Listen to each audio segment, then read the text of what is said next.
Peace, family. Alright, so I want to talk about racism because people keep calling me a racist as if it's supposed to be offensive, but it's not, because I'm very proud to be a racist.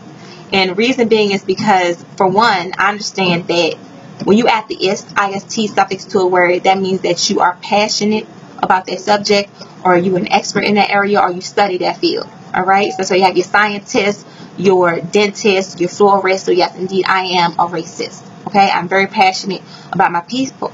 Also, I understand that they call it a race for a reason. That's because we are in a competition. Racism is an economical race, and you cannot be a part of the race unless you are racist. More of our people need to be racist. But because we try so hard to not be, we end up assisting and supporting everybody else move forward in the race. Everybody else is racist, and everybody else puts their people first, and everybody else is making progress off of us while we fall behind. We have been tricked out of racism with three things. The first thing is integration. We have settled for civil rights. We have settled for acceptance. We have settled for this false sense of equality. And so we're so happy to go to someone else's schools and to be accepted into someone else's restaurants and be accepted into someone else's grocery stores that we don't even realize that this isn't really equality, because we don't own any of it. They own it all. So how is that equality? We have been tricked with integration to the point where we feel like we can do everything that the Caucasian does. So when the Caucasian woman starts complaining about her man not treating her right, and she turns around and she says, black women, you should be strong, independent women, you don't need a man either. Understand, sisters, that that's not for us. Everything is not for us. She can say that. You know why she can say that? Because she is inheriting real estate, land, stock market. She's inheriting all of these things. Not only that, but she also co-owns everything that the Caucasian man has owned since slavery. Sister, you don't co-own anything. You're not inheriting anything.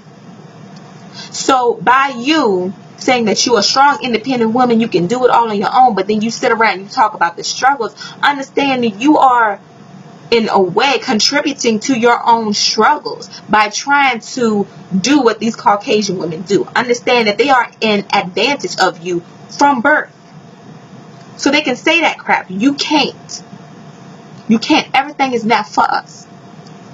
Alright? So we've been tricked with this integration crap. That's one. Second thing is this false sense of success. The first thing they do is they put on the television people, black people that we feel are successful. Like Obama, Oprah, Beyonce, these rappers, these athletes. Okay? And then they give some of us some decent paying jobs. Okay? And so people feel like, oh, we made it. We've arrived. Racism is over. You know what I mean? That's what we feel like. But what you got to understand is that when you sign your name on that contract, what you're doing is you're saying, you know what, I want to work on this plantation.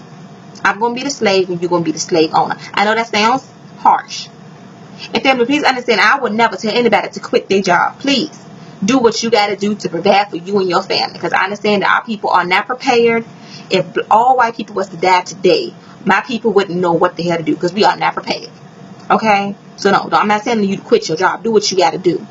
But the reality of the situation is the same people that own these industries, these businesses, this land, these resources today, the same people that own that media that you see these athletes and these rappers and stuff on today, are the same people that own those plantations and those cotton fields then. During and right after slavery, over 95% of black people work for Caucasians. Today, over 95% of black people still work for Caucasians. So please tell me, this is a false sense of success. Please tell me how successful you really feel like you are if you still are, you're a modern day slave, basically. Okay? So we've been tricked with that. And another thing that ties into this false sense of success is this materialism, because we feel like if we can afford these things, then, you know, we're successful. Next time you're driving around your town or your city, do me a favor and count all of the storage shelters that you see. Storage shelters is one of the fastest growing businesses. If you want to be an entrepreneur, go into that. Get into storage, because we live in a society that tells us to spend money on things that we don't need and then spend money to keep it in storage because we don't need it. And we're doing it because we want to feel like we're successful. We go broke trying to keep up with rich people. And they got rich off of the backs of our people. But we're not going to get into that because that's not the point. The point is we're being tricked into settling for these things. Okay? The last thing is education. I'm not telling anybody to not get an education. Education is very important. But please tell me, how many brothers and sisters do you know that went to school, got their degree, and now they do not have a career in what they went to school for? And now on top of that, they have student loans. Right? When you go to college, it's a good chance you're getting a nice education so that you can work for somebody else. Now, if you go to trade school, you are preparing yourself to have your own business. Can't nobody take that trade from you. Okay? When I was in college, I went to school for criminal justice. And what I realized now is that there were a lot of brothers and sisters in the classroom. But when you look to see who was taking up those trades, it was a bunch of dirty, funky, tobacco spitting rednecks. They was in there, they was just trifling looking and smelling. But they didn't come to school to be cute. They came to school to prepare themselves to be entrepreneurs and to start their own businesses. While we were sitting up in our classrooms trying to be cute, making sure we got on the freshest new shoes, the nicest clothes, going broke, trying to look rich, getting us a nice little education so that we can work for those dirty, funky, tobacco spitting rednecks. We've been tricked. And we have settled for these things. We don't know anything about being self-sufficient. We don't even care about it. When people speak about that, you laugh at us as if I'm trying to take us back to the old days or whatever. No, it's definitely necessary for us to learn these trades and these skills that are going to allow us to provide for ourselves. And we need to be racist, family. We need to be racist. Be a part of this race and help our people move forward. Help our people progress. Okay?